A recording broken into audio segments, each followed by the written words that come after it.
mtu akitaka hizo merchandise anazipataje? Ana DM tu ama there is a website and stuff like that, anaweza enda purchase. Unaona DM tu. Una DM. So like ndio maana accounts zetu actually hakuna account yenye iko private. Anything kama mtu ametext, kama mtu amemention tunaicheki tu jinsi ndio tunajimanage accounts zetu. So anyone mwenye anadai match DM tu kwa any platform. Sisi tuna work tu professionally, hatuwezi toka msedo ama nini. Ni how much? Sasa ni 604 t-shirt. 604 t-shirt. The reason tumeanzia na 60 ni juu tuna build our brand. So like sahi tunafeel hatuwezi anza kufinyilia say this.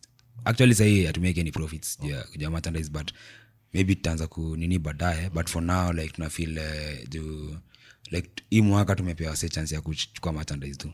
Unaona? Interesting. So ni t-shirt peke yake kama kuna sasa for now ni t-shirt, but tunadai kuleta hoodies na caps. But hizo prices tuta communicate later on, but for now prices za t-shirt ni 6. Msana DM tu hapo hivyo tutakushughulikia. Interesting manze, let's support our very own, so make sure that una DM FTG across all social media platforms na utapata t-shirt yako. Hata pia unaweza wasalimia tu pia useme manze